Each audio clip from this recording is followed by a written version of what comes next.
కొట్టినాడా?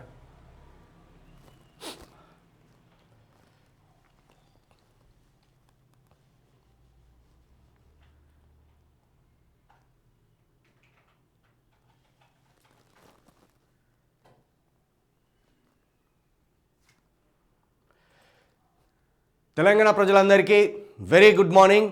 Morning news with Chilka Praveen. జై భీమ్, జై Telangana. Direct morning న్యూస్లోకే వెళ్తాం. ప్రవీణ్ అన్న నిన్న అసెంబ్లీలో తుమ్మల గారు మాట్లాడిన దాన్ని చూస్తే రైతు బంధు ఇవ్వలేమని చెప్పకనే చెప్పారు. దయచేసి దాని గురించి మాట్లాడండి. తప్పకుండా ఏవికే రెడ్డి దాని గురించి మాట్లాడదాం. గుడ్ మార్నింగ్ ప్రవీణ్ అన్న, జై భీమ్. రంజిత్ కుమార్ కంజర్లా గుడ్ మార్నింగ్, జై భీమ్. రాజు ట్యాంగ్ గుడ్ మార్నింగ్ అన్న, గుడ్ మార్నింగ్ రాజు. కాల్వల రవీందర్ హాయ్ అన్న, హాయ్ కాల్వల రవీందర్. జై భీమ్ బ్రదర్. రేవంత్ రెడ్డి ఏంటిదో మరి ఇది సరిగ్గా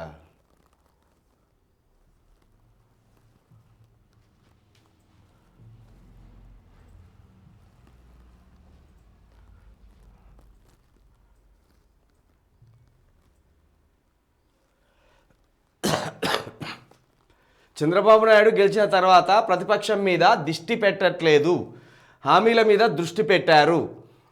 మన తెలంగాణ ముఖ్యమంత్రి గారు 6 గ్యారెంటీల మీద దృష్టి పెట్టట్లేదు, ప్రతిపక్షం మీద దృష్టి పెడుతున్నారు. నిజమే. అక్కడ చంద్రబాబు నాయుడు గారు తానిచ్చిన హామీల మీద పవన్ కళ్యాణ్ గారు అదేవిధంగా చంద్రబాబు నాయుడు గారు ఇద్దరు కలిసి జగన్ మీద దృష్టి పెట్టకుండా ఇచ్చిన హామీల మీదనే దృష్టి పెట్టి ముందుకు తీసుకుపోవాలని చూస్తున్నారని ఇక్కడ చింద్రం బాలకృష్ణ పెట్టిండు. ఇక్కడ మాత్రం రేవంత్ రెడ్డి గారు ఇంకా ప్రతిపక్షం మీదనే దృష్టి పెడుతూ ప్రతిపక్షాన్నే నిందిస్తూ ఇచ్చిన హామీలను మర్చిపోతున్నారు అనేది చింద్రం బాలకృష్ణ మాట. లేదు, అక్కడ కూడా పవన్ కళ్యాణ్ ఇంకా జగన్ మీద విద్వేషపూరితమైన దుమ్మెత్తిపోసే ప్రయత్నమే చేస్తున్నాడు. నిన్న ఓ పర్యటనలో భాగంగా ఒక చిన్న కుగ్రామానికి వెళ్ళిండు. ఆంధ్రప్రదేశ్లో ₹1 కూడా లేదు. జగన్ ₹1 లేకుండా ఆగం చేసి పడేసిండ్రు ఆంధ్రప్రదేశ్ని. కానీ నేను కేంద్రం దగ్గర నుండి డబ్బులు తీసుకొచ్చి చాలా జాగ్రత్తగా ఇల్లును సర్దినట్టు సర్దుతున్నా అని ఇంకా జగన్ మీదనే కూడా వాళ్ళు కూడా పడేస్తాను. నిజంగానే ప్రతిపక్షాల మీద పడేయడమే అధికార పక్షం యొక్క లక్షణం అన్నట్టు ఆ ఆంధ్రప్రదేశ్లో కానీ ఇక్కడ తెలంగాణలో కానీ ఈ అధికార పార్టీ నేతలు చేస్తున్నట్టుగా కూడా మనకు కనిపిస్తుంది. ఇక లైవ్లోకి వచ్చిన మిత్రులు ఒకసారి లైవ్ని షేర్ చేయండి, లైక్ చేయండి, అదేవిధంగా సబ్స్క్రైబ్ చేయండి, మీ గ్రూపుల్లో ఫార్వర్డ్ చేయండి. కొంతమంది పని కట్టుకొని లైవ్లు పోవద్దని కూడా కుట్ర చేస్తున్నట్టు కూడా నిన్న సమాచారం వచ్చింది. ఎవరైతే తెలంగాణ ప్రజల పక్షాన మాట్లాడుతున్న కొన్ని గొంతులు ఉన్నాయో ఆ గొంతుల సర్వర్లను కూడా డౌన్ చేసే కార్యక్రమం కూడా ఈ ప్రభుత్వం కుట్ర చేస్తుందని ఒక సమాచారం వచ్చింది. అంతేకాదు మళ్ళీ చిలుక ప్రవీణ్ మీద దాడి చేయాలనే ఒక కుట్రను కూడా ప్రయత్నం చేస్తున్నట్టు కూడా తెలిసింది. ఎన్నిసార్లు దాడులు చేయాలని చూసినా, ఏ రకంగా లైవ్లు ఆపేయాలని చూసినా ఆగే ప్రసక్తి లేదు. ముందుకు పోయే ప్రయత్నమే ఉంటుంది, ఎదిరించి కొట్లాడే ప్రయత్నమే ఉంటుంది, తెగించి కొట్లాడే ప్రయత్నమే ఉంటుంది. ఇది ఒక్కటే జీవితం. ఈ ఒక్క జీవితంలోనే ఎన్ని రకాల పోరాటాలు చేయాలో అన్ని రకాల పోరాటాలు చేయవలసిందే. వ్యక్తిగత జీవితంలో పోరాటాలు ఉంటాయి, రాజకీయ జీవితంలో పోరాటాలు ఉంటాయి, సమాజం గురించి కొట్లాడడంలో కూడా ఓ పోరాటం ఉంటుంది. ఆ విషయంలో ఏమాత్రం వెనక్కి తగ్గే ప్రసక్తే లేదని మరొకసారి మీ ముందు చెప్తున్నా. లైవ్ని మీ గ్రూపుల్లో తప్పకుండా షేర్ చేయండి, మనల్ని సపోర్ట్ చేసిన వాళ్ళు అవుతారు. ఇక ముందుగా నమస్తే తెలంగాణ పేపర్ తీసుకుందాం. రుణమాఫీ కాలే మాకెప్పుడు చేస్తారు? కాంగ్రెస్ ప్రభుత్వం రైతులకు ఇచ్చిన హామీ మేరకు ఎటువంటి షరతులు లేకుండా 2 లక్షల రుణమాఫీ చేయాలని డిమాండ్ చేస్తూ రైతు స్వరాజ్య వేదిక ఆధ్వర్యంలో శనివారం ఆదిలాబాద్ జిల్లా ఇంద్రవెల్లి మండలం ధనోరా బి సమీపంలోని ప్రధాన రోడ్డుపై బైఠాయించిన రైతులు 2 లక్షల వరకు రుణాలున్న రైతులందరికీ రుణమాఫీ చేశామని ముఖ్యమంత్రి రేవంత్ రెడ్డి అసెంబ్లీ సాక్షిగా ప్రకటిస్తుండగానే అదే సమయంలో రుణమాఫీ చేయాలని డిమాండ్ చేస్తూ రైతులు ఆందోళనకు దిగడం గమనార్హం. ఇక ఇది చెప్పడం కాదు కానీ స్వయంగా ఒక రైతు ఇదే వ్యవసాయ శాఖకు సంబంధించిన ఒక కార్పొరేషన్ ఉంది కదా, వ్యవసాయ శాఖ కార్పొరేషన్ ఉంది కదా, వాళ్ళు మీటింగ్ పెట్టుకున్నారు. ఆ మీటింగ్లో ఈ రైతు బాధ చూడరు. ఇక్కడ ఎంతమంది ఆ రోజు కూడా ఉన్నాం సార్.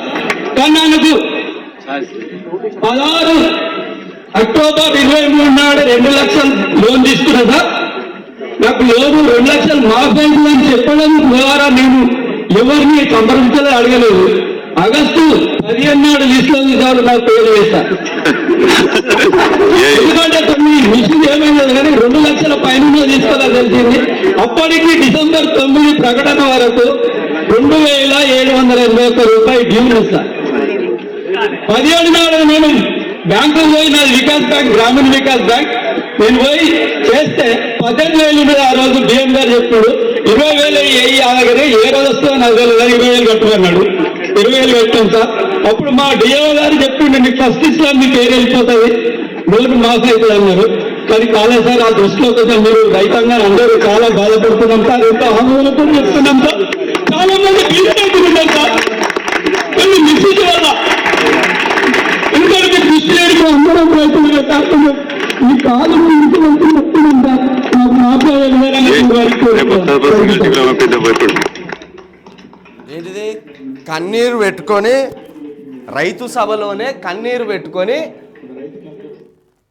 రైతు సభలో కోదండరెడ్డి వ్యవసాయ కార్పొరేషన్ చైర్మన్ కోదండరెడ్డి సమక్షంలో జరిగిన కార్యక్రమంలో ఒక రైతు, యాదగిరి అనే ఒక రైతు, నాకు 2 లక్షల రుణమాఫీ కాలే సార్, నా మీద దయచేసి నాకు రైతు రుణమాఫీ చేయండి సార్, మీ కాళ్ళు మొక్కుతా సార్ అని కన్నీళ్ళు పెట్టుకున్నాడు. పండుగ బీఆర్ఎస్ కాలంలో రైతుల జీవితాలు పండుగలాగా సాగినాయి. సంవత్సరం కాలేదు, మళ్ళా వ్యవసాయం దండుగా అనే కాడికి వచ్చింది.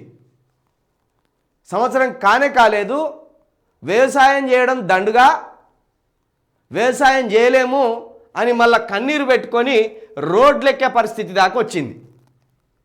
మిమ్మల్ని రైతు రుణమాఫీ హామీ ఇవ్వమని ఎవడు అడగలే. రైతు బంధు 5,000 వస్తే రైతు భరోసా పేరుతోటి 7,500 వేస్తాము అని మీరు చెప్పిండ్రు. ఈ ప్రజలు అడగలే, ఈ రైతులు అడగలే. కేసీఆర్ కంటే నువ్వు ఎక్కువ ఇస్తావా, ఎక్కువ ఇస్తానంటే మేము ఓట్లు వేస్తాం అని రైతులు అడగలే. కానీ ఆ రైతులకు మీరు ఆశ పెట్టి ఓట్లు దొబ్బేసింది. రుణమాఫీ ఏకకాలంలో 2 లక్షల రూపాయలు చేసేస్తాం డిసెంబర్ 9వ తారీఖునే అని చెప్పిండ్రు. డిసెంబర్ 2023 డిసెంబర్ 9వ తారీఖు పోయి ఈరోజు 2024 డిసెంబర్ 22వ తారీఖు వచ్చింది. సంవత్సరం గడిచింది, రైతు రుణమాఫీ కాలేదు పూర్తి స్థాయిలో, రైతు భరోసా ఇంతవరకు దిక్కు లేదు, రైతు బీమాకి ఇంతవరకు దిక్కు లేదు, రైతు బోనస్కు దిక్కు లేదు, మద్దతు ధరకు దిక్కు లేదు, బోనస్ వేసింది. ఇట్లున్నది. మళ్ళా నిండు అసెంబ్లీలో రేవంత్ రెడ్డి గారు 2 లక్షల రుణమాఫీ చేసి పడేసినామంటే కేటీఆర్ గారు లేచి నీ కొండారెడ్డిపల్లిలో 2 లక్షల రూపాయల రుణమాఫీ జరిగిందన్న, నీ కోడంగాల్లో ఏ గ్రామంలో తీసుకున్న రుణమాఫీ జరిగిందన్న లేదు, ఈ రాష్ట్రంలో ఏ జిల్లాలో ఏ మండలంలోనైనా ఏ గ్రామంలోనైనా ఒక రైతుకు 2 లక్షల రుణమాఫీ జరిగిందంటే నేను రాజీనామాకు సిద్ధం, నువ్వు సిద్ధమా అనగానే ఓ ఎమ్మెల్యే లేచిండు, వెంటనే 70% రుణమాఫీ జరిగింది అని చెప్పిండు. అంటే 100% జరగలేదని వాళ్ళే ఒప్పుకున్నారు. దానికి సంబంధించిన ఇప్పుడు ధర్నాలు, రాస్తారోకోలు ఇది జరుగుతున్నది.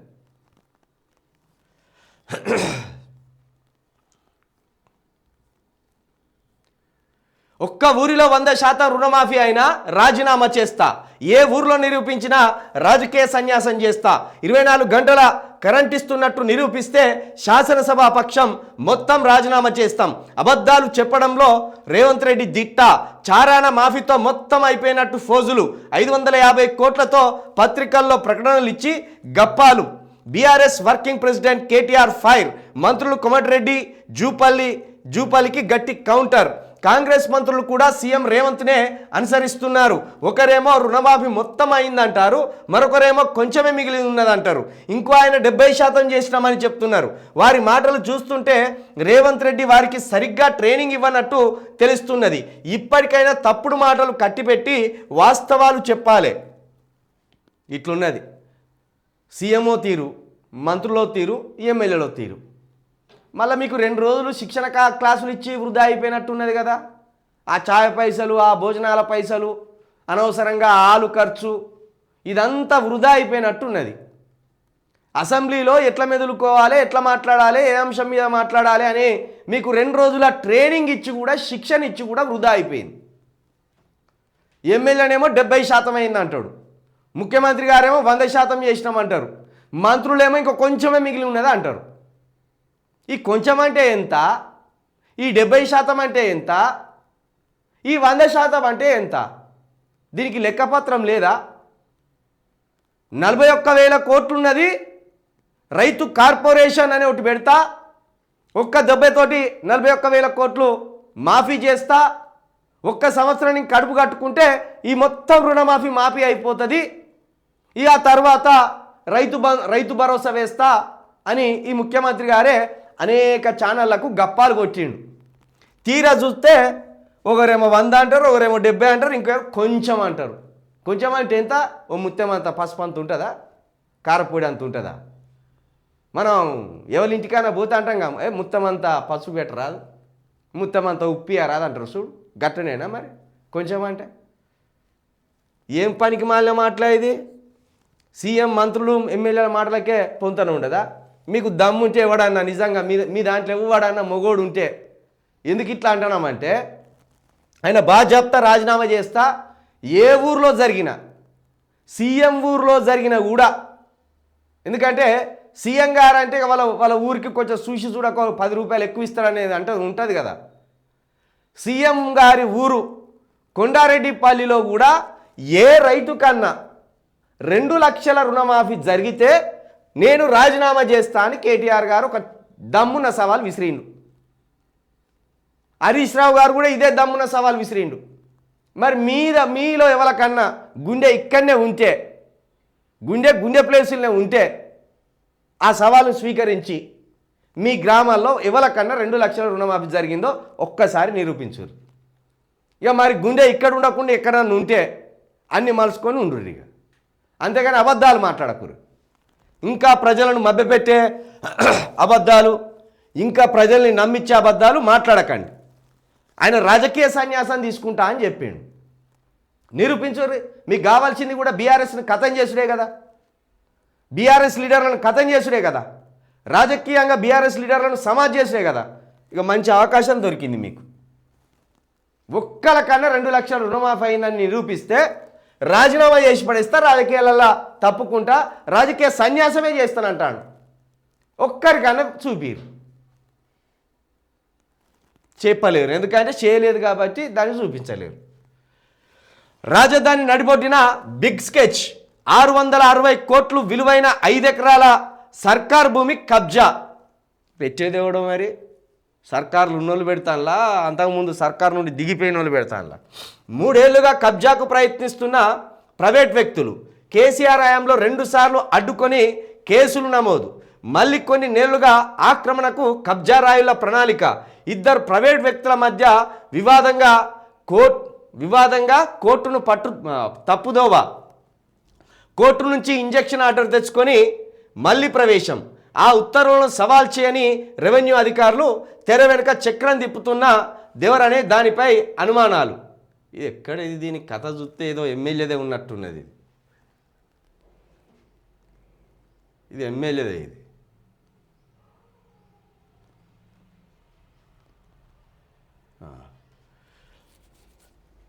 ఇదే 660 కోట్ల విలువైన భూమి, 5 ఎకరాల సర్కార్ భూమి. కేసీఆర్ హయాంలో 2 సార్లు అడ్డుకొని కేసులు. బంజారా హిల్స్ రోడ్ నెంబర్ 10 నగరం నడిబొడ్డు. ఇక్కడ ప్రభుత్వం నిర్దేశించిన మార్కెట్ రేటు ప్రకారం గజం విలువ దాదాపు 95,000. అంటే బహిరంగ మార్కెట్లో అంతకు 3 ఇంతల లెక్కన ఎకరం కనీసం 1,50,000 150 కోట్లు పలుకుతుందట ఒక ఎకరం. గజానికి 95,000 అంటే మూడింతలంటే ఇక 2,50,000 వరకు వేసుకున్నా ఒక ఎకరం చొప్పున 150 కోట్లు పలుకుతుంది. ఇంతటి విలువైన ఏరియాలో 1.5 కాదు ఏకంగా 5 ఎకరాల ప్రభుత్వ భూమిపై కొందరు కన్నేశారు. గతంలో అక్కడ ప్రభుత్వం వేసిన రేకుల షీట్స్ రంగు మార్చి మరో వరుసలో రేకుల షీట్లతో స్వాధీనం చేసుకోవడమే కాకుండా ఒక గది 2 షెడ్లు నిర్మించి సీసీ కెమెరాలతో ప్రైవేట్ సెక్యూరిటీని ఏర్పాటు చేశారు.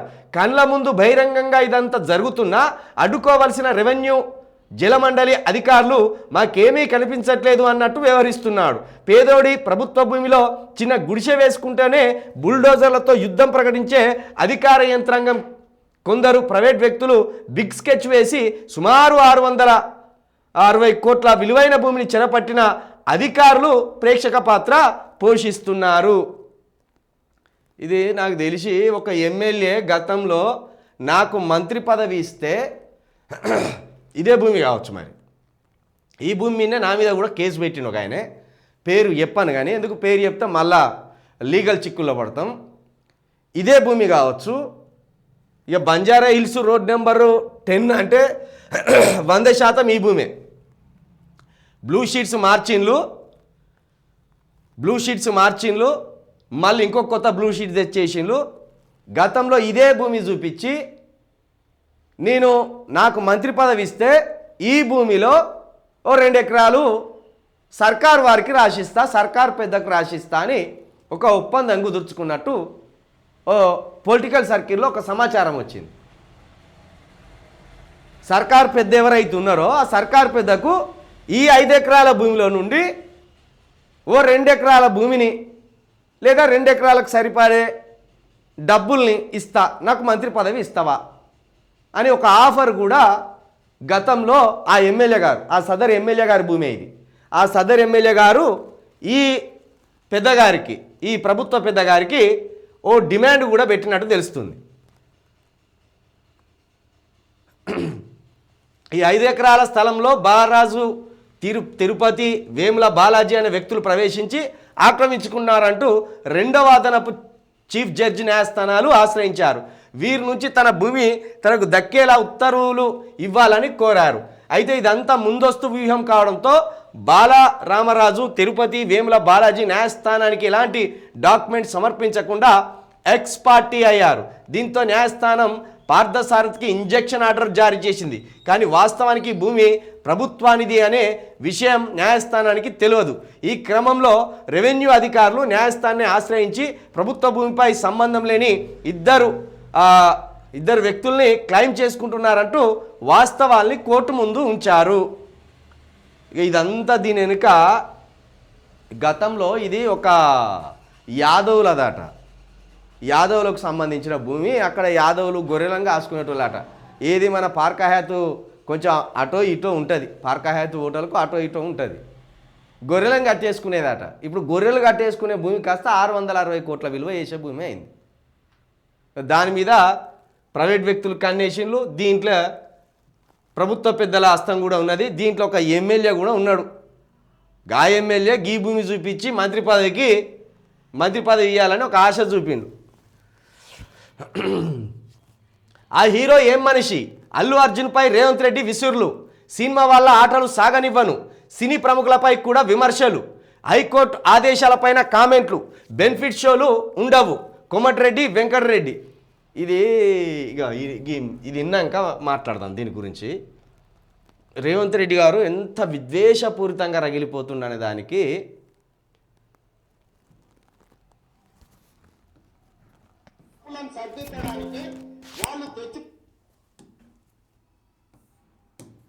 ఈ సినీ ప్రముఖులు ఒక్క రోజు కోసం పోలీస్ స్టేషన్ పోయిన ఇంటికాడ క్యూ కట్టి ప్రభుత్వాన్ని తిడుతున్నారు, నన్ను తిడుతున్నారు, అతన్ని పరామర్శిస్తున్నారు. ఏమైంది అధ్యక్ష? అతను కాలు పోయిందా, కన్ను పోయిందా, చేయి పోయిందా, ఏమైనా కిడ్నీలు దెబ్బతిన్నా, ఏమైంది?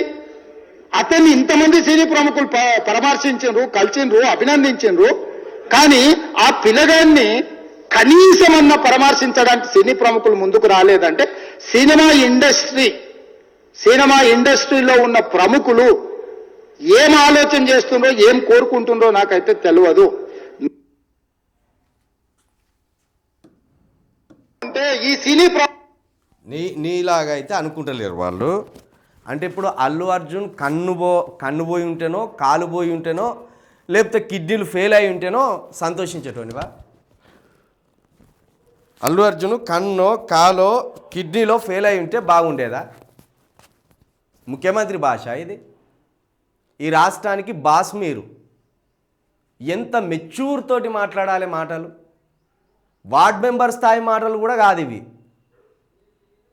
అల్లు అర్జున్కు కన్ను పోయిందా, కాలు పోయిందా, కిడ్నీలు ఫెయిల్ అయినాయా, ఆయన కుటుంబంలో ఎవడన్నా పోయిందా, ఆయనను ఎందుకు పరామర్శించడానికి పోతున్నారు అనేది ముఖ్యమంత్రి గారి భాష. ఇది ముఖ్యమంత్రి గారి భాష. నిండు అసెంబ్లీలో ఇది మాట్లాడడం నిజంగా మీరు సీఎం కుర్చీకి అన్ఫిట్. మీరు సీఎం కుర్చీలో మీరు కూర్చోవడం కూడా కుర్చీ కూడా సిగ్గుపడుతున్నదేమో. ఏ ముఖ్యమంత్రి కూడా ఇంత విద్వేషంతో మాట్లాడు. ఏ ముఖ్యమంత్రి కూడా ఇంత అపరిపక్వతతో మాట్లాడు. ఏ ముఖ్యమంత్రి కూడా ఇంత యూజ్లెస్ ఫెలో లాగా మాట్లాడాడు. యూజ్లెస్ వర్డ్స్ వాడాడు, యూజ్లెస్ ఫెలో లాగా మాట్లాడాడు.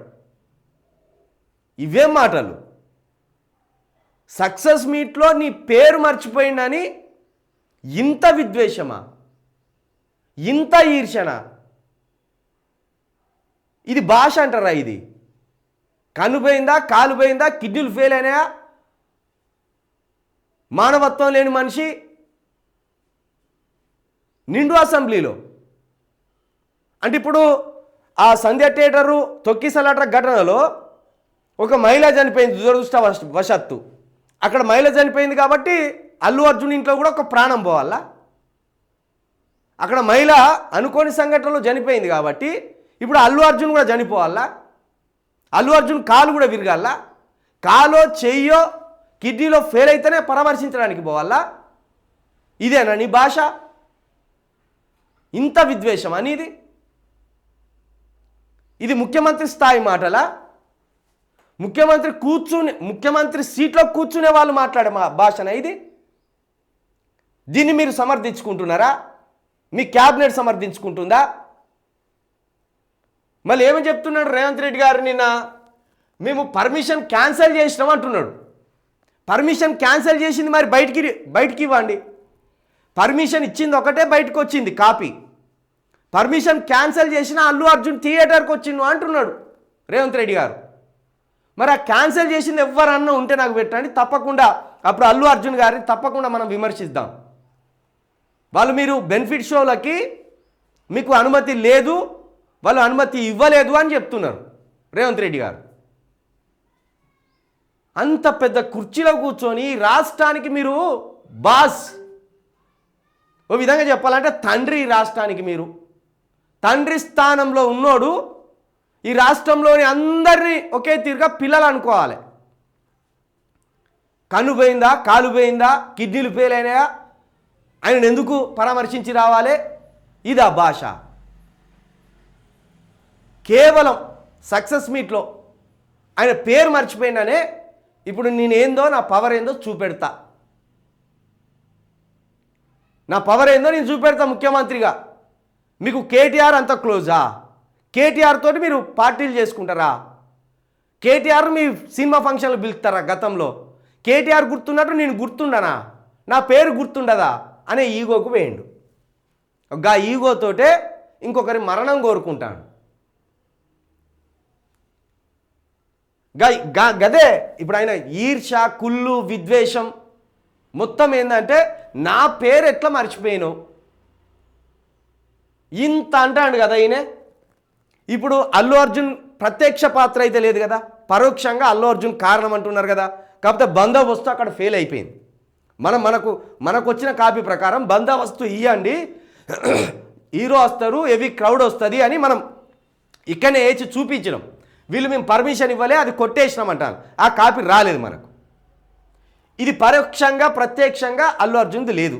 మోహన్ బాబు అయితే స్వయంగా TV9 రిపోర్టర్ని సంపాలని చూసిండు కదా, ఇదంతా పగిలిపోయింది కదా. మరి ఆయన జైలు వేయలేదు ఎందుకు ఇంతవరకు? మరి ఆయన ఎందుకో జైలు వేయలేదు ఇంతవరకు.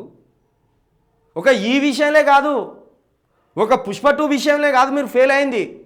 దేవర ప్రీ రిలీజ్ ఈవెంట్లో కూడా మీరు ఫెయిల్ అయిపోయారు. సినీ ఇండస్ట్రీకి కాంగ్రెస్ ప్రభుత్వం మీద నమ్మకం పోయింది. ఈవెంట్లు నిర్వహించలేకపోతున్నారు. ఒక సినిమా ఈవెంట్ సక్సెస్ఫుల్గా నిర్వహించలేకపోతున్నారు మీరు.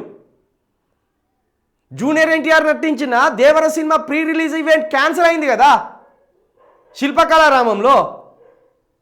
దానికేం సర్ది చెప్పుకుంటావు మరి? అంటే ఫ్యాన్స్ క్రౌడ్ వస్తే మేము అదుపు చేయలేము, మా ప్రభుత్వం దాన్ని నిర్వహించలేదు అంటే ఫెయిల్ అయినట్టే కదా. ₹1,00,000 2 లక్షలు కనీసం ఒక 50-60 లక్షలు అవుతుంది ఒక ప్రీ రిలీజ్ ఈవెంట్ జరగాలంటే. 50 లక్షలు అయింది, 2 కోట్లు కూడా ఖర్చు పెట్టేటోళ్ళు ఉన్నారు. ఆదాయం ఎవరికి వస్తుంది మరి? శిల్పకళా వేదికలో అది పెట్టిండ్రు అనుకో, ఆ ₹1 కోటి అక్కడ ఖర్చు పెట్టిండ్రు అనుకో, ఆ ₹1 కోటి ఆదాయం ఎవరికి వచ్చినట్టు? ప్రభుత్వానికి వచ్చినట్టు కాదా? అంటే మీరు ₹1 కోటి ఆదాయాన్ని వృధాగా విడిచిపెట్టినట్టే కదా. ఇప్పుడు మీరు తీసుకునే దుస్సాహసమైన చర్యలతోటి ప్రీ రిలీజ్ ఈవెంట్స్ జరిగాయి. బెనిఫిట్ షోలు అంటారు కదా. బెనిఫిట్ షో అంటే ఒక రోజు ఇస్తారు, ఒక అర్ధరాత్రి ఇస్తారు. ప్రతి టికెట్ మీద ఒక ₹20 ₹30 మీ ప్రభుత్వానికి వస్తాయి. ఆదాయం కూడా కోల్పోయినట్టే కదా. అంటే మీ చేతగానితనం వల్ల, మీరు సరిగ్గా నిర్వహించలేమని చేతులు ఎత్తేయడం వల్ల రాష్ట్రానికి రావాల్సిన ఆదాయం పోతుంది. రేపు థియేటర్లు కూడా మూసేయండి, సినిమాలు కూడా చేయొద్దని చెప్పండి డైరెక్టు, ఏమవుతుంది? గింత చాతగానితనాన్ని బయట పెట్టుకుంటున్నారు మీరు. బెనిఫిట్ షోలు రద్దంటిరి, ప్రీ రిలీజ్ ఈవెంట్లు రద్దంటిరి, హీరోలను జైలు ఎత్తామంటాను.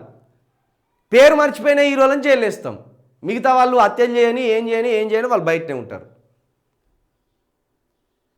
ఈ మెదడుకు కొంచెం అయితే చిట్లిపోయేదాట ఆ TV9 రిపోర్టర్. ఆయన ఏమో బయటనే ఉంటాడు మోహన్ బాబు. ఏ పాత్ర లేనోనేమో తీసుకుపోయి ఒకరోజు రాత్రి జైలు వేసిండు. అల్లు అర్జున్ ఏమన్నా చిన్నపిల్లగాడా లేకపోతే చిన్న మనిషా? ఆయన జైల్లో పడ్డాడు అనేది ప్రపంచవ్యాప్తంగా ఒక హాట్ టాపిక్ అయిపోయింది. హాట్ టాపిక్ అయినప్పుడు, ఆయన ఒక బిగ్ స్టార్ అయినప్పుడు మిగతా హీరోలు వచ్చి పరామర్శించారా? ఆయన ప్రత్యక్షంగానే తప్పే లేదు అందులో. అదొక దుర్ఘటన. ఇప్పుడు బ్రహ్మోత్సవాలు జరుగుతుంటాయి, కుంభమేళాలు జరుగుతుంటాయి. దేవుని పేరు మీద మహాసభలు పెట్టినప్పుడు, కుంభమేళాలు పెట్టినప్పుడు తొక్కిసలాంటి జరుగుతారు. అక్కడ ఎవరిని నిందిస్తారు? సేమ్ గలాంటిదే కదా ఇది. ఆయన ఒక మనిషి చనిపోవాలని ఏ హీరో కానీ ఏ వ్యక్తి కానీ అనుకుంటాడా? ఒక మనిషి మంచిగా చచ్చిపోయిందని అనుకుంటారు ఎవరన్నా? గంత దిగజారుడు మనిషిలాగా మాట్లాడుతున్నారు మీరు సీఎం కుర్చీలో కూర్చొని. మీరు నిజంగా ఆ సీఎం కుర్చీకి అన్ఫిట్. మీరు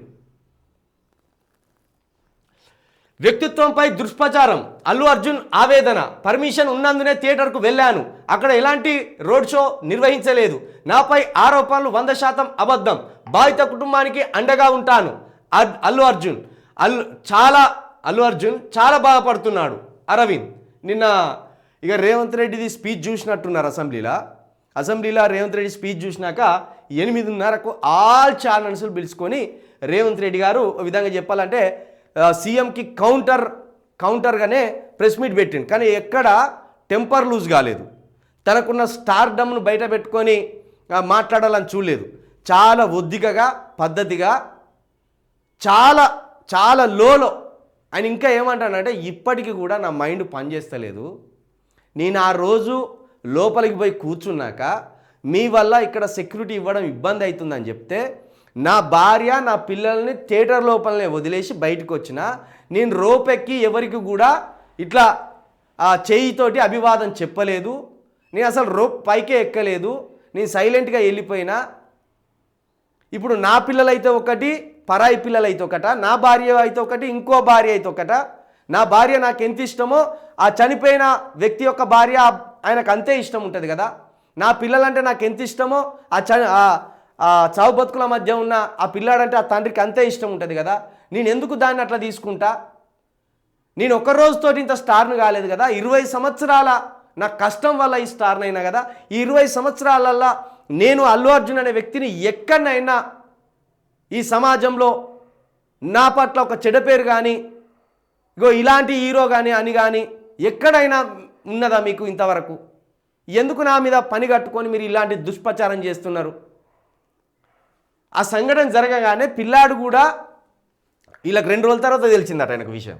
తెలియగానే పిల్లాడు కూడా చావు బతుకుల మధ్య ఉన్నాడంటే ఈయన హాస్పిటల్కి పోదాము అని ఆ బన్నీవాస్ అని ఇంకొక నిర్మాత ఉంటాడు, ఈయనకు చాలా దగ్గర, ఆయనతోటి పోదాం మనము హాస్పిటల్ అంటే వద్దు సార్, చాలా ఎమోషనల్గా ఉన్నారు పీపుల్, మీరు బయటికి రావద్దు, లీగల్ ఇష్యూస్ వస్తాయి, ఆల్రెడీ మీ మీద కేసు ఎఫ్ఐఆర్ అయింది, A1గా పెట్టిండు మిమ్మల్ని, A2గా మిమ్మల్ని పెట్టిండు, A1గా సంధ్యా థియేటర్ ఓనర్ని పెట్టిండు, మీరు ఇప్పుడు బయటకు వస్తే ఇంకా గందరగోళం ఉంటుంది, మీరు చెప్పినప్పుడు మీరు బయటికి రా అని చెప్పిండట. అప్పటికి కూడా మళ్ళీ 3 రోజుల తర్వాత కూడా వాళ్ళ నాన్నతో ఒక్కసారి పోయి చూసేద్దాం పా నాన్న హాస్పిటల్ కాడికంటే, లేదు నువ్వు బయటకు వస్తే అంత గందరగోళంగా ఉంటుంది, ఫ్యాన్స్ అడావిడి మళ్ళీ ఈ తొక్కిసలాట జరిగితే మళ్ళీ ఒక ప్రమాదం జరిగితే బాగుండదు, సినిమాను జాతర స్థాయిలో చూస్తున్నారు, నువ్వు కనబడితేనే పిచ్చి పట్టినట్టు వరుతున్నారు, నువ్వు వద్దు అని ఆయన రోజు పాపం ఆయన ఒక్కడే బాల్కనీలో పోయి కూర్చుంటాడట, రోజు ఒక్కడే బాల్కనీలో కూర్చుంటాట, ఇంట్లో ఎవరితో మాట్లాడతలేడట ఆయన, బాల్కనీలో కూర్చోవడం లేకపోతే గార్డెన్లో వచ్చి కూర్చోవడం అంత ఒక మూభావంగా కూర్చుంటుండట. ఎన్ని రోజులు ఇట్లా కూర్చుంటావు, జరిగిన ప్రమాదం జరిగిపోయింది, నువ్వు ఎట్లా ఫ్రెండ్స్ దగ్గరికన్నా వెళ్ళు లేదా విదేశాలకన్నా వెళ్ళు, ఇంత పెద్ద సూపర్ సక్సెస్ వచ్చినా ఎంజాయ్ చేయలేకపోతున్నావు అని వాళ్ళ నాన్న అల్లు అరవింద్ గారు అంటున్నాడు. ఆయన ఎటు గదల్లేక ఎటు పోలేకన్నాడు.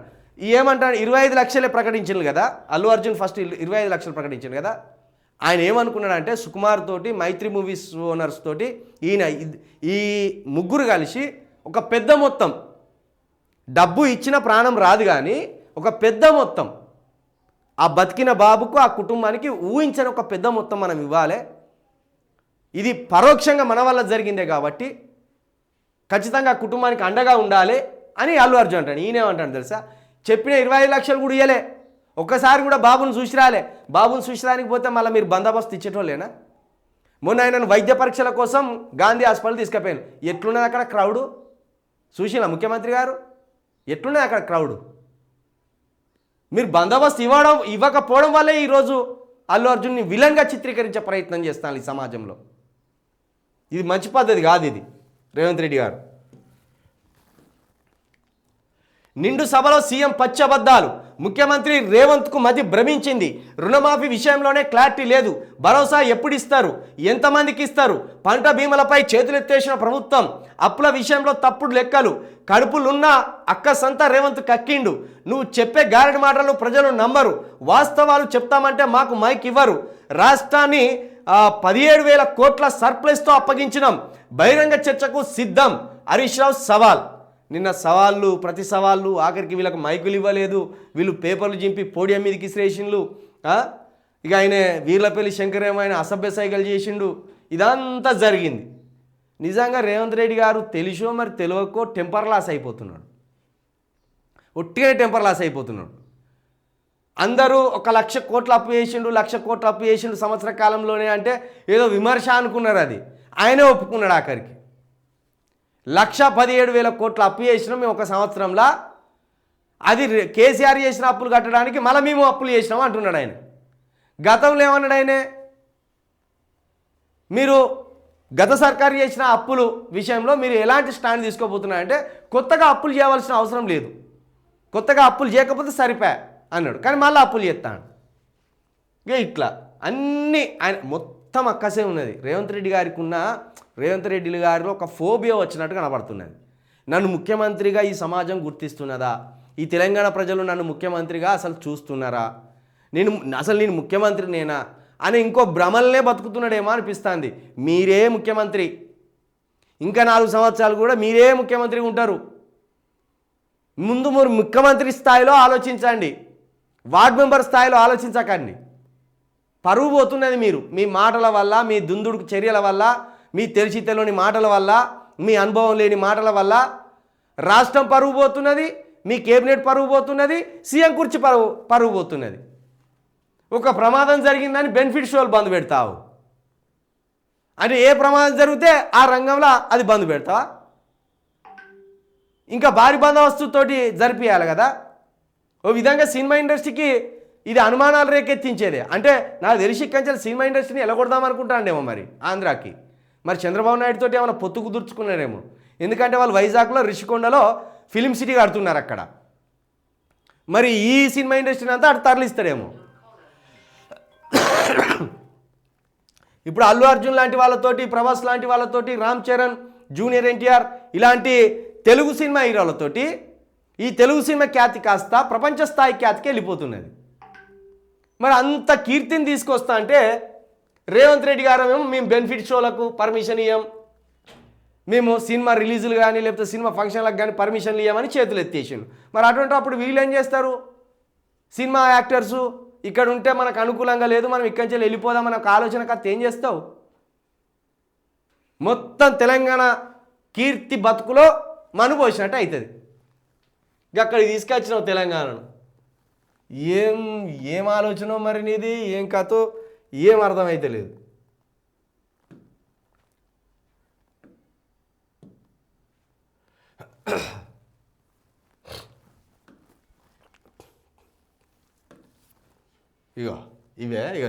ఇది పెద్ద జోక్. ఇది ఈ సంవత్సరంలో అతిపెద్ద జోక్ ఇదే. ఇక బొచ్చడు తప్పులు పుట్టెడు అప్పులు.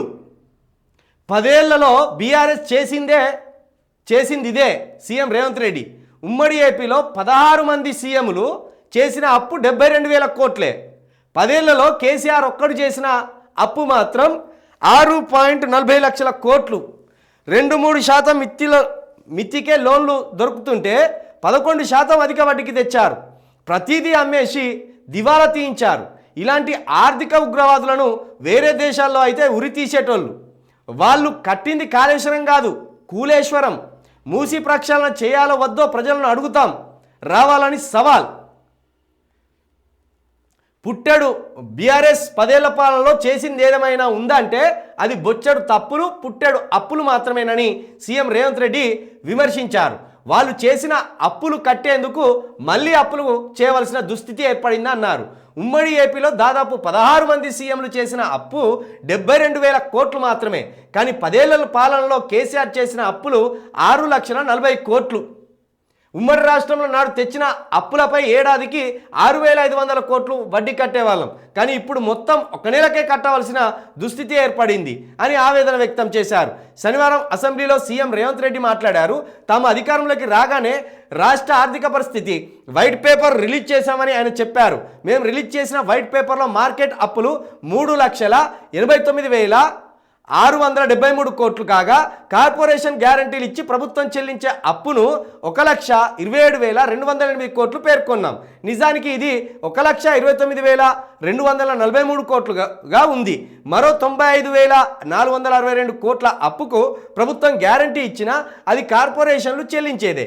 ఇక ఏ గ్యారంటీ లేకుండా వివిధ కార్పొరేషన్లు తీసుకున్న అప్పు ఇంకో 59,414 కోట్లు ఉంది అని వెల్లడించారు. ఇప్పుడు రేవంత్ రెడ్డి గారు చెప్పిందంతా నిజమే అనిపించే రీతిలో ఉన్నది కదా. ఆర్బీఐ మొన్ననే లెక్క చెప్పింది 3.17 లక్షల కోట్ల అప్పు తెలంగాణ ప్రభుత్వం చేసింది. గత ప్రభుత్వం ఇది కేసీఆర్ ప్రభుత్వం ఎంత చేసింది? 3.17 లక్షల కోట్ల అప్పు చేసింది అంటున్నారు. హరీష్ రావు గారు ఏమంటున్నారు? ఇంకో వాళ్ళు ఆర్బీఐ వాళ్ళు చేసిందేమో డైరెక్ట్ వాళ్ళ దగ్గర నుంచి తీసుకొచ్చిన అప్పు, మరి ఇతరుల అప్పు ఇదంతా కలిపి చెప్పింది. హరీష్ రావు గారు ఏమంటారు? 4.17 లక్షల కోట్ల అప్పు అంటే ఇంకో 1,00,000 ఎక్కువే కలిపి చెప్పిండు ఆర్బీఐ చెప్పిన దానికంటే. ఇప్పుడు రేవంత్ రెడ్డి గారు ఏమంటాడు? ఏకంగా 6,40,000 కోట్లు చేసింది అంటాను. చెప్పిన అబద్ధాన్ని చాలా బలంగా చెప్పే ప్రయత్నం చేస్తున్నారు ఇక్కడ రేవంత్ రెడ్డి గారు. వీళ్ళను వేరే దేశాల్లో అయితే కేసీఆర్ని ఉరిదీసేటోళ్ళు అని చెప్తున్నారు కదా. ఇప్పుడు ఈ ప్రకారం చూసుకున్నా కేసీఆర్ 9.5 సంవత్సరాలు పాలించిండు. 9.5 సంవత్సరాలలో రేవంత్ రెడ్డి గారు చెప్పిన లెక్క ప్రకారమే తీసుకున్నా 6 లక్షల కోట్లు అప్పయింది. 6.40 లక్షల కోట్ల అప్పయింది కదా. ఇదే రేవంత్ రెడ్డి గారు ఏం ఒప్పుకున్నారంటే నిండు అసెంబ్లీలో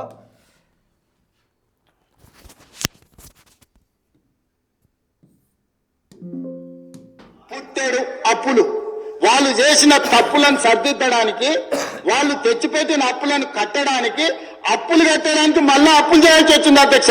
ఫ్లాష్ బ్యాక్. తెలంగాణ రాష్ట్రానికి ఉన్న అప్పులు తగ్గించడానికి మీ దగ్గర ఉన్న విధి విధానాలు ఏంటి? కొత్తగా అప్పులు చేయకపోవడమే అప్పులు తగ్గించడం. పాత ఎట్లా కట్టాల్సిందే. కొత్తగా అడగోలుగా అప్పులు చేయకపోతే ఆటోమేటిక్ గా తగ్గుకుంటూ వస్తాయి. ఎప్పుడైనా ఆదాయాన్ని పెంచాలి, పేదలకు పంచాలి. సింపుల్ లైన్, దీంట్లో కన్ఫ్యూజన్ లేదు. కొంచెమన్నా సిగ్గుండాలనే తెలంగాణ సమాజం ఏమనుకుంటదని ఇంత సిగ్గుసేనని తప్పిపోతారా 10 నెలలకే? ఇట్లాంటి నేను ఎవరిని చూడలే.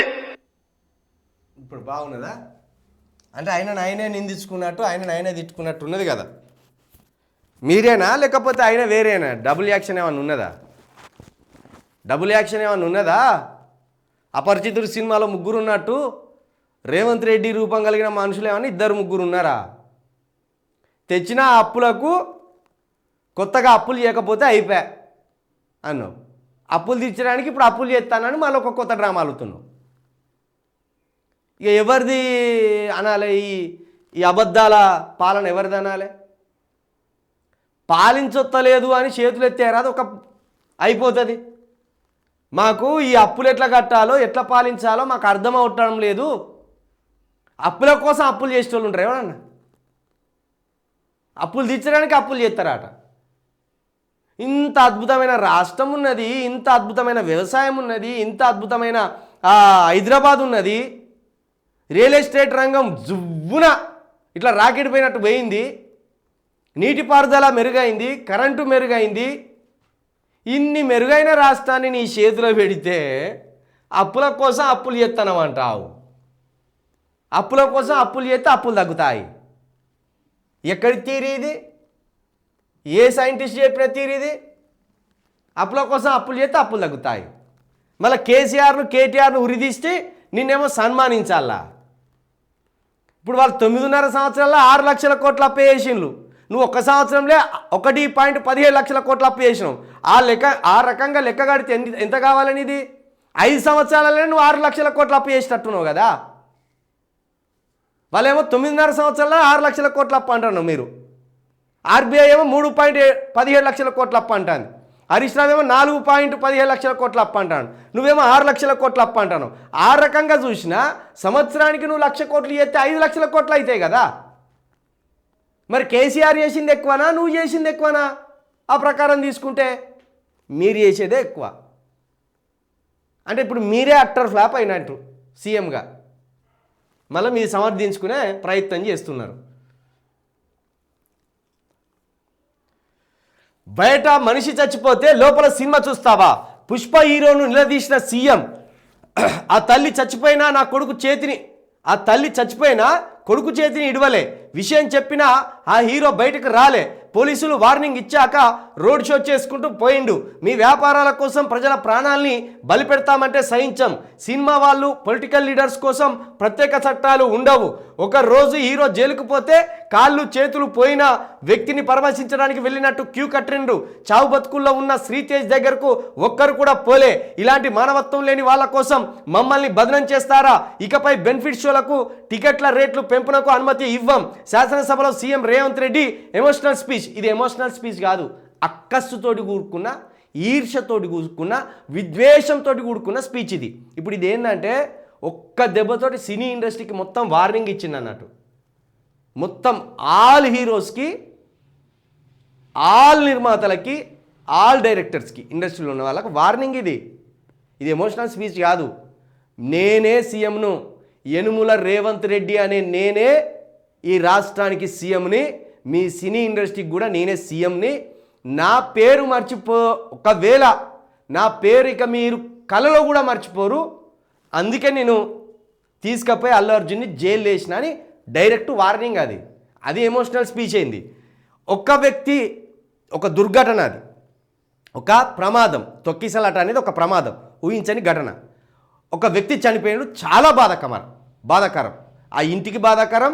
నిజానికి ప్రతి మనిషి కూడా దాన్ని ఎవ్వరు కూడా హర్షించడు. ఆ తొక్కిసలాట జరిగి చనిపోయిన మనిషి విషయంలో ఒక్క మనిషి పోతేనే అసెంబ్లీలో ఇంత విద్వేషం కక్కుతాను కదా.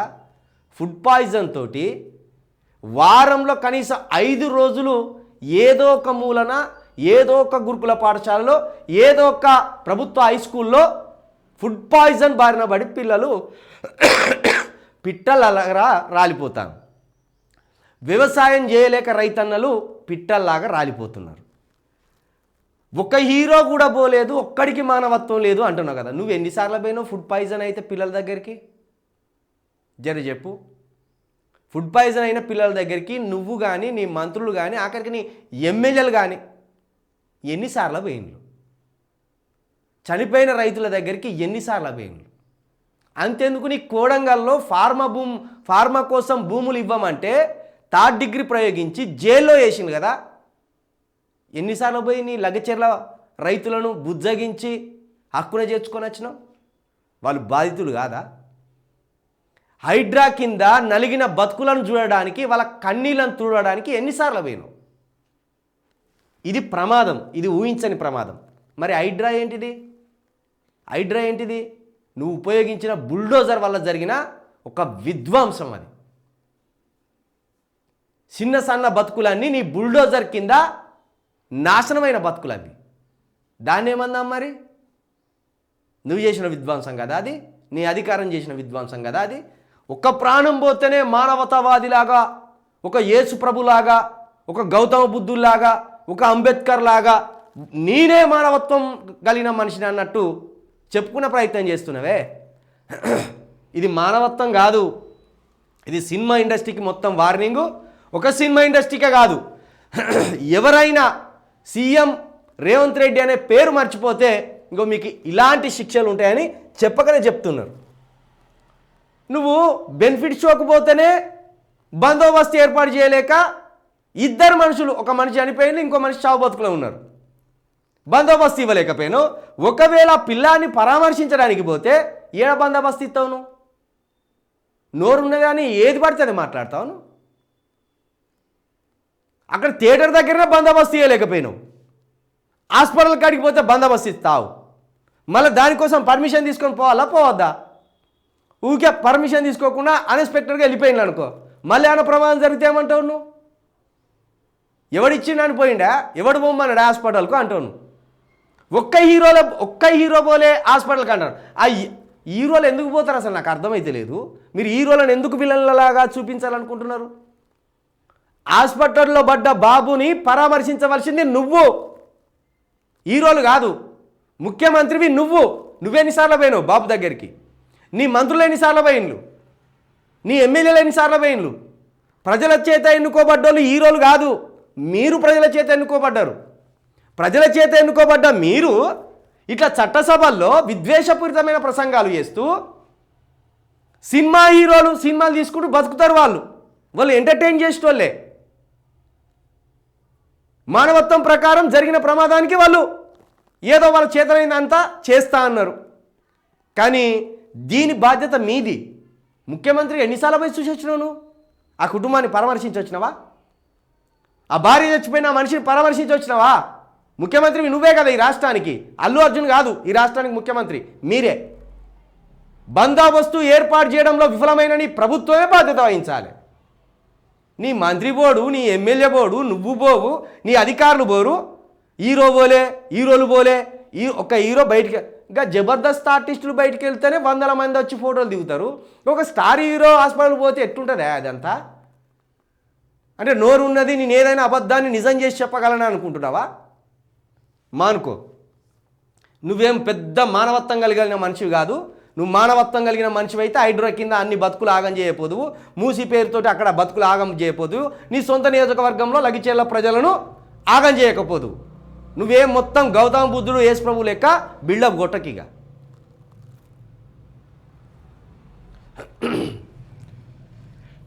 2 రోజుల్లో కేటీఆర్కు ఈడీ నోటీసులు. ఫార్ములా రేస్ కేసులో విచారించేందుకు ఏర్పాట్లు. మరో 2 నిందితులు బ్యాంకు అధికారుల విచారణకు రంగం సిద్ధం. ఇప్పటికే షెడ్యూల్ ప్రిపేర్ చేసిన అధికారులు. ఫార్ములా రేస్ కేసులో ఎన్ఫోర్స్మెంట్ డైరెక్టర్ ఈడీ దర్యాప్తు ముమ్మరం చేసింది. ఈ కేసులో ప్రధాన నిందితుడైన బీఆర్ఎస్ వర్కింగ్ ప్రెసిడెంట్ కేటీఆర్ సహా senior IPS officer Arvind Kumar, HMDA మాజీ చీఫ్ ఇంజనీర్ బిఎల్ఏ రెడ్డిని విచారించేందుకు రంగం సిద్ధం చేసింది. వీళ్ళతో పాటు బ్యాంకు అధికారులను కూడా విచారించేందుకు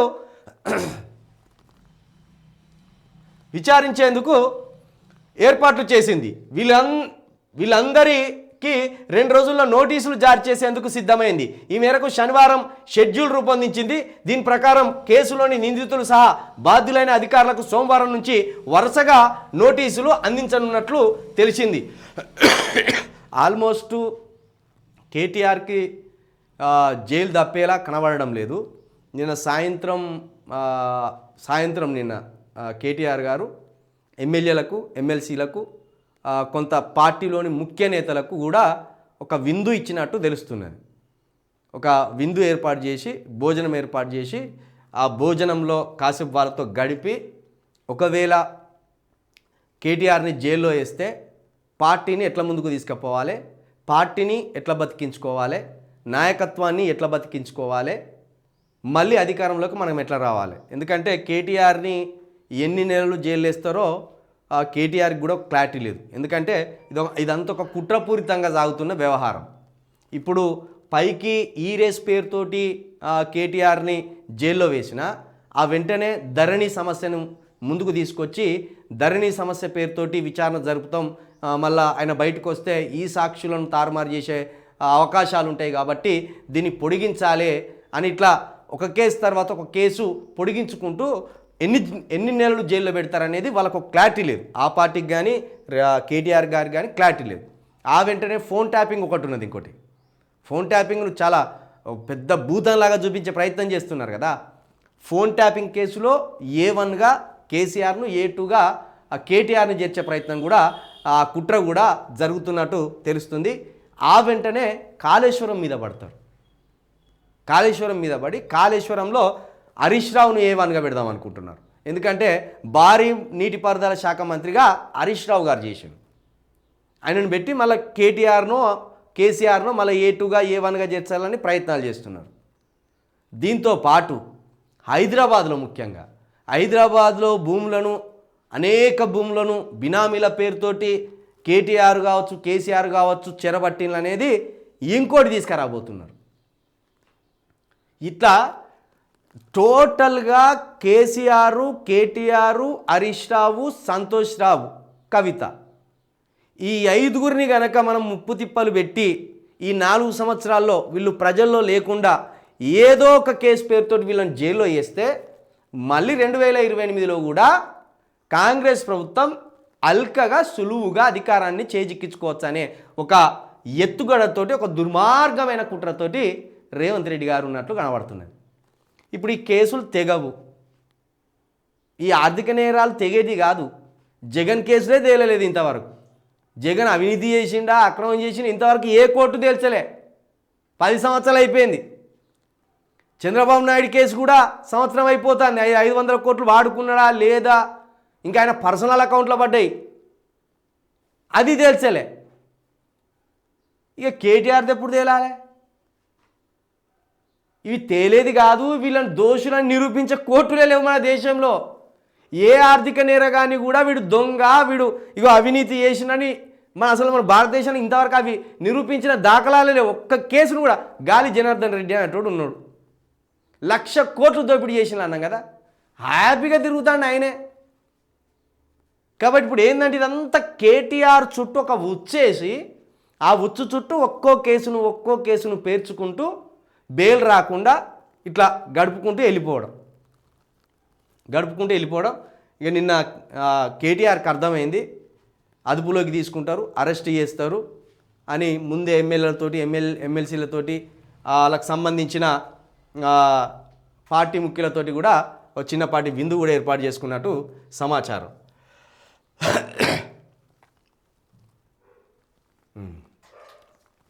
ఇది రాసుకొచ్చిండా కొంచెం ఇది ఓకేనా చూసుకో.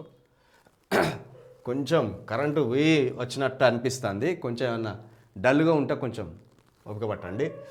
ఇక ఇప్పుడు రేవంత్ రెడ్డికి సపోర్ట్గా ఒక వ్యాసం రాసుకొచ్చే ప్రయత్నం చేసిండు ఈ చంద్రజ్యోతి. చైర్ కాదు ఫైర్ అట. ఫైర్ కాదు పైత్యం అని రాయి. అది ఫైర్ అంటారా రాధాకృష్ణ? 70 సంవత్సరాలకు వచ్చినావు, ఒక 40 సంవత్సరాలు మీడియాలో ఉన్నావు, అది ఫైర్ అంటారా? పైత్యం కాదా అది? చేరు కాదు ఫైర్.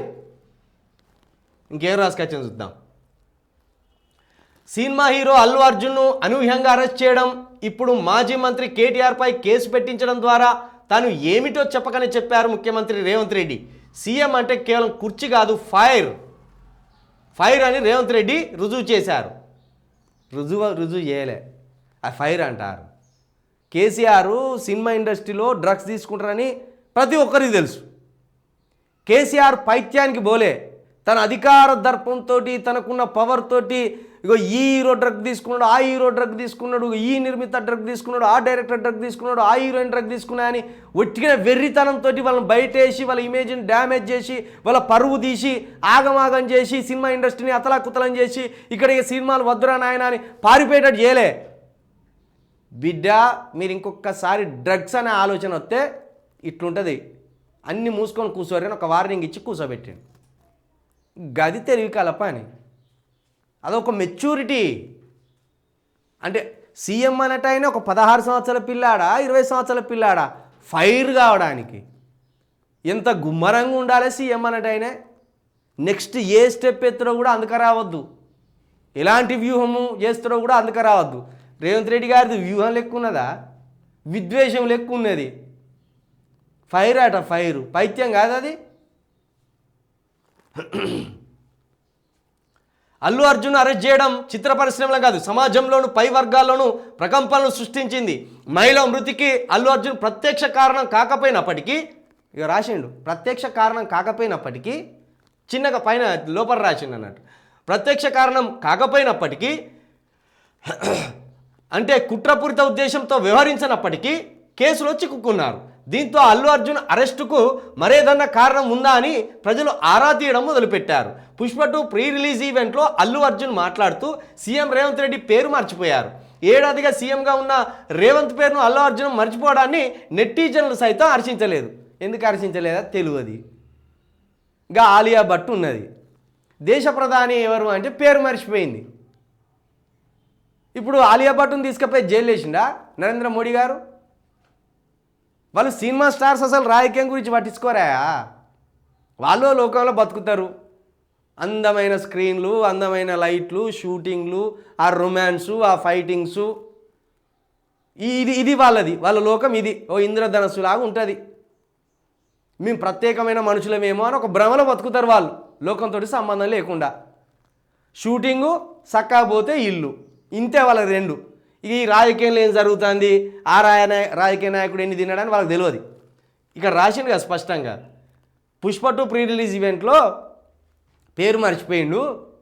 పేరు మర్చిపోవడం వల్లే నెట్టిజన్లకు సైతం హర్షించలేదు. మాకైతే ఏమనిపించలేదు, ఎందుకంటే ముఖ్యమంత్రి రేవంత్ రెడ్డి గారు అని ఇంకా అనేక మందికి తెలియదు. ఇంకా ముసలావాళ్ళను ఓట్లేసిన ముసలావాళ్ళను ఇప్పుడు పోయి అడిగినా ముఖ్యమంత్రి ఎవరా అంటే కేసీఆర్ అన్నట్టు అంటారు వాళ్ళు తక్కువ. మాకేం పెద్దగా వింతగేమో అనిపించలే అల్లు అర్జున్ మర్చిపోతే. అంతేందుకు అల్లు అర్జున్ ఒక ఈ రేవంత్ రెడ్డి గారి పేరే మర్చిపోలే. ఆంధ్రప్రదేశ్కి సంబంధించిన సినిమా ఆటోగ్రఫీ శాఖ మంత్రి ఎవరు అని డైరెక్ట్ మైక్ ఆఫ్ చేసి అడిగిండు ఆయన.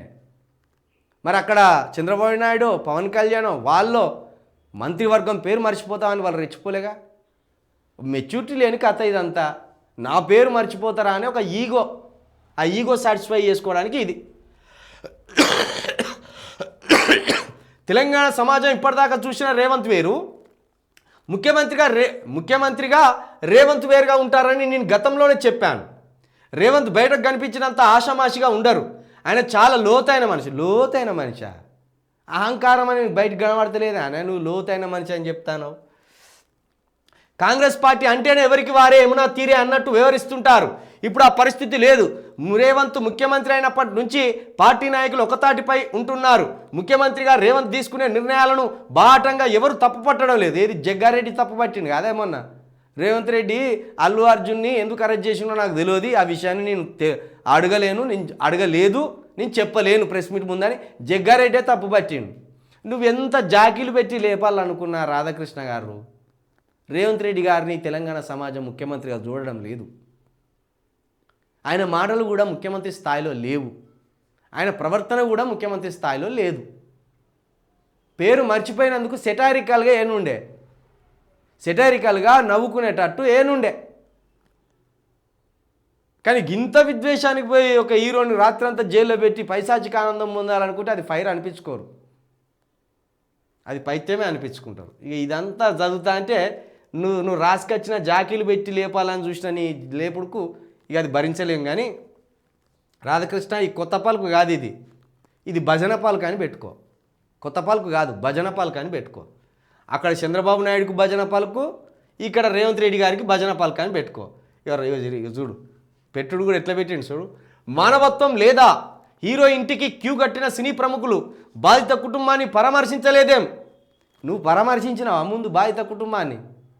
రాష్ట్రానికి ముఖ్యమంత్రి గారు మీరు, మళ్ళీ చెప్తున్నాం, హీరోలు కాదు ఈ రాష్ట్రానికి ముఖ్యమంత్రులు. హీరోలకు కాదు వాళ్ళు ఓట్లు వేసింది. వాళ్ళు హీరోలను అభిమానిస్తారు అంతే, సినిమాలు చూసి మురిసిపోతారు అంతే. కానీ ఓట్లేసి బాధ్యతాయుతంగా పాలించమన్నది మిమ్మల్ని. ఆ బాధ్యతాయుతంగా బందోబస్తు నిర్వహించలేకపోవడం వల్లనే ఆ తొక్కిసలాట జరిగింది. రేవతి గారు చనిపోయిన, వాళ్ళ కొడుకు ప్రమాదంలో ఉన్నాడు. బందోబస్తు సరిగ్గా లేకపోవడం వల్లే. మీరు మళ్ళీ అంటారు కదా అసెంబ్లీలో, మేము పర్మిషన్ ఇవ్వలేదు, పర్మిషన్ కొట్టేసినాం అంటాను కదా. ఏది పర్మిషన్ కొట్టేసిన కాపీ? ఇప్పటికైనా బయటికి రిలీజ్ చేయరు. హీరో నిర్మాత ఎవరు పిల్లాడి దగ్గరికి పోలేదు, నువ్వు కూడా పోలేదు. వాళ్ళే కాదు, నువ్వు కూడా పోలేదు ముఖ్యమంత్రి గారు.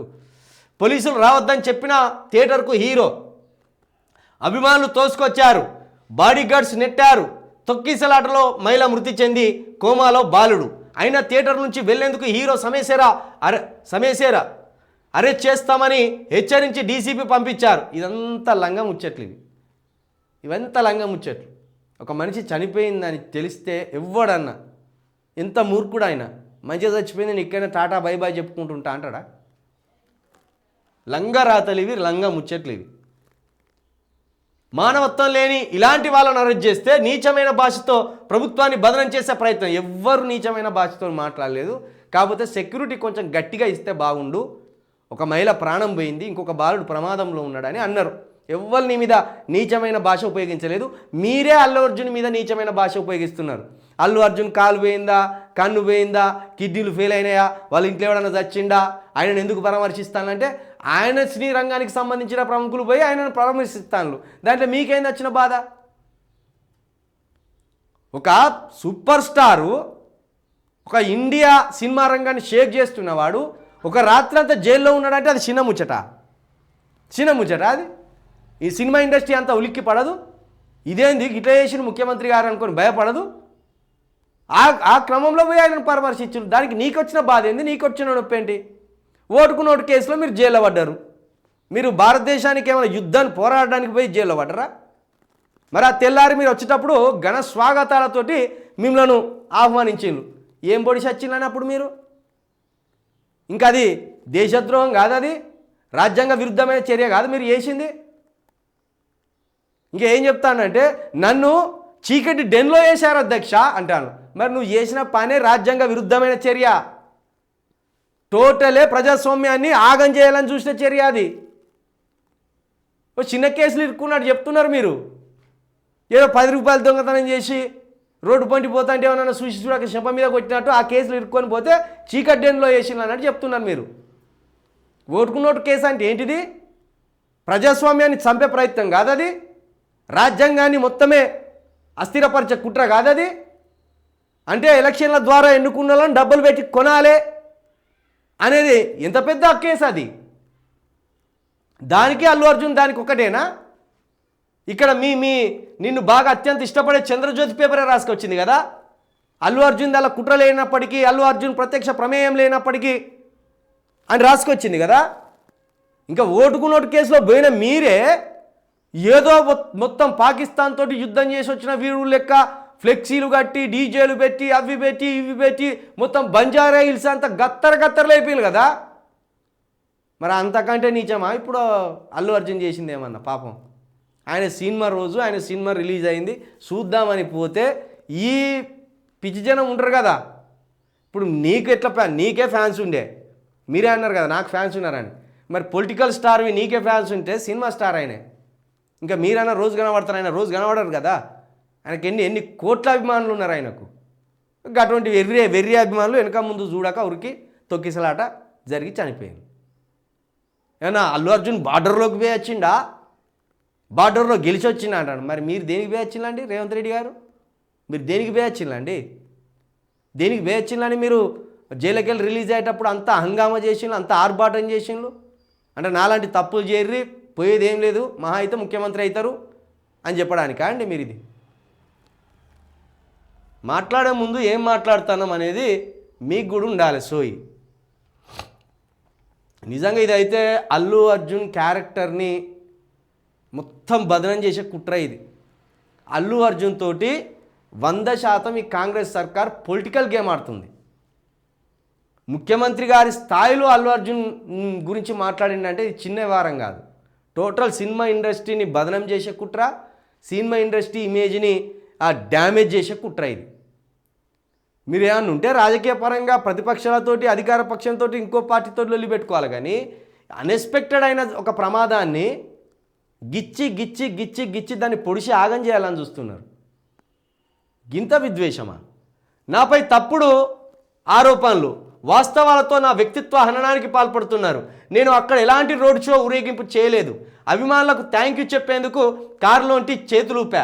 థియేటర్ నుంచి బయటికి వెళ్ళాలని పోలీసులు నాకు చెప్పలేదు. థియేటర్ సిబ్బంది చెప్పగానే అక్కడి నుండి బయటకు వచ్చేసాను. జరిగిన ఘోరం గురించి మరుసటి రోజు తెలిసి షాక్ అయ్యాను. నేను ఆసుపత్రికి వెళ్దామనుకున్న లీగల్ టీం వద్దని వారించింది. నాకు శ్రీ తేజ్ వయసున్న కొడుకున్నాడు. నేనెందుకు బాధపడను? బాధిత కుటుంబానికి అండగా ఉంటా. మీడియాతో అల్లు అర్జున్. నిజంగా రేవంత్ రెడ్డి గారు ముఖ్యమంత్రి అయినా, రేవంత్ రెడ్డి గారు అల్లు అర్జున్ కంటే 10 సంవత్సరాలు పెద్దోడైనా నిజంగా చాలా ఉందాగా మాట్లాడింది నిన్న అల్లు అర్జున్. చాలా ఉందాగా, అనుకువగా, పద్ధతిగా, ఏ మాత్రం బ్లాస్ట్ కాకుండా నిదానంగా మాట్లాడిండు. దయచేసి క్షమించండి ఇప్పటికి కూడా అని ఇదే మాట మాట్లాడిండు. ఇక ఈ మాట చాలా బాగా చెప్పిండు ఆయన. అభిమానులకు థ్యాంక్ యూ చెప్పేందుకే కారులోంచి చేతులూపా. ఇప్పుడు ఒకవేళ అభిమానులు విపరీతంగా అరుస్తానట అక్కడ, ఒకవేళ వాళ్ళని చూడకుండా పట్టించుకోకుండా కారులో పోతే ఏమంటారంటే వీడు అహంకారి, కనీసం ఫ్యాన్స్ అంటే వీడు పట్టించుకోడు, ఫ్యాన్స్ అంతా వెర్రిగా చేతులు ఊపుతున్నా కనీసం వీడు చేయి కూడా ఊపలేదు, ఈ మాట అంటారా అని ఒక్కసారి ఇట్లా ఊపినండి నేను, అంతేగాని రోడ్ షో చేయలేదు అని అంటాను. ఇదే ఇది శ్రీతేజ్ వయసున్న కొడుకున్నాడు, నేనెందుకు బాధపడను, నాకు కూడా అంత కొడుకున్నాడు అన్నాడు. ఈ ఆసుపత్రికి వెళ్దామంటే అదే బన్నీవాసు వాళ్ళ లీగల్ టీం అంతా వద్దు వద్దు, నీ బయట పరిస్థితి బాగాలేదని వాళ్ళే ఆపినలాట.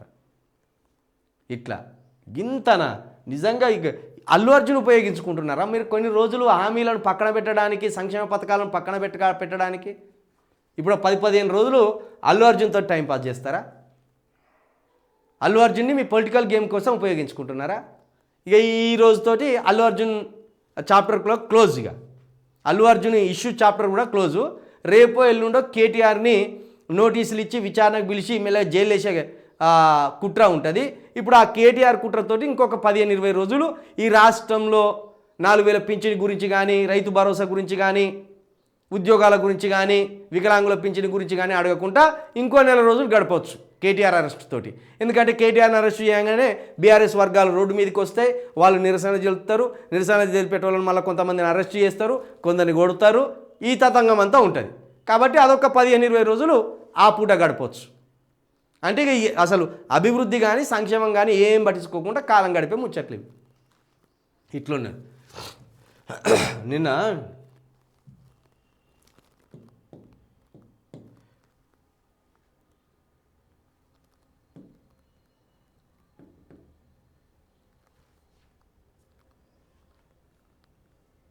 ఇక్కడే ఒక మంచి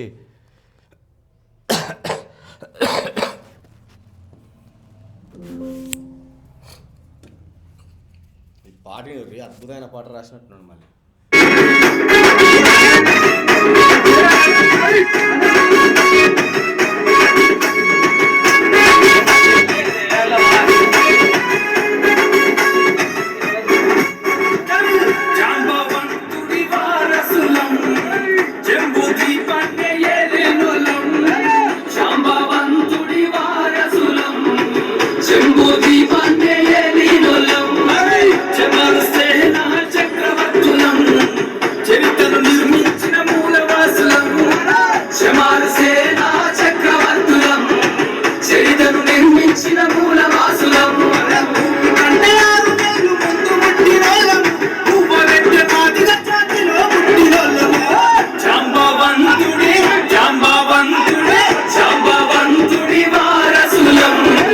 Jumbo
ఇక రచయిత సింగరు రామంచ రాజేందర్ రాసిన పాట అది. దండోర దళం నుండి బయటకు వస్తున్న మరొక ఉప్పెన లాంటి పాట. ఇక మంత్రి బట్టి విక్రమార్క, ఎమ్మెల్యే వివేక్ జర్ర మీ గుండెలు జారిపోకుండా చూసుకోర్రి, మీ గుండెలు జారిపోకుండా చూసుకోర్రి.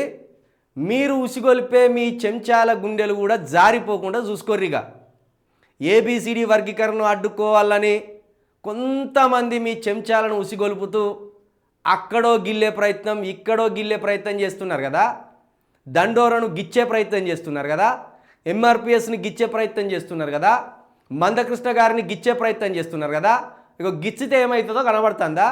పాటలతోటే పాడగట్టే ప్రయత్నం చేస్తున్నారు, పాటలతోటే పాడగట్టే ప్రయత్నం చేస్తున్నారు.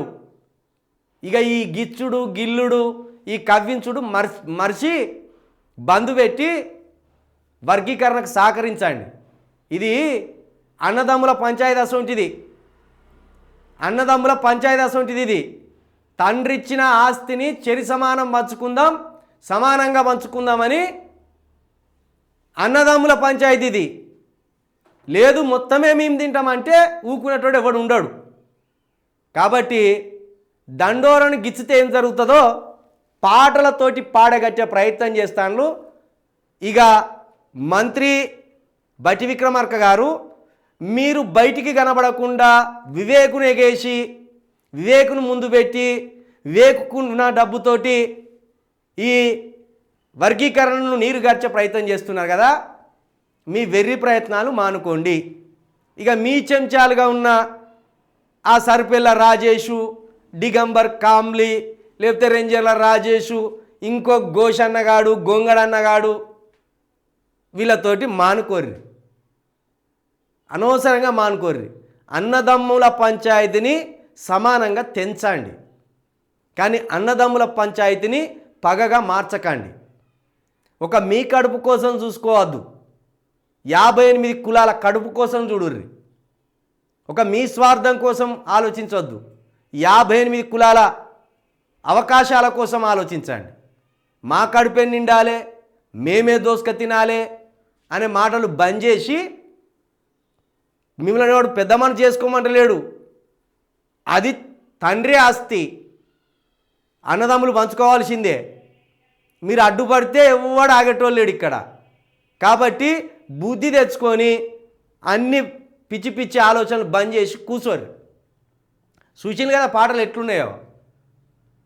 ఇక వచ్చే నెలలో హైదరాబాదే దిగ్బంధం అవుతుంది, హైదరాబాద్ మొత్తమే దిగ్బంధం అవుతుంది. రేవంత్ రెడ్డి గారు, మీరు ఏకసభ్య కమిషన్ వేసినాం మేమని మీరు కాలయాపన చేస్తే గనక వైఎస్ఆర్ కాలంలోనే, వైఎస్ఆర్ రాజశేఖర్ రెడ్డి ముఖ్యమంత్రిగా ఉన్న టైంలోనే అసెంబ్లీ ఎక్కి మాదిగ జెండాను అటినోళ్ళు ఎంఆర్పిఎస్ వాళ్ళు.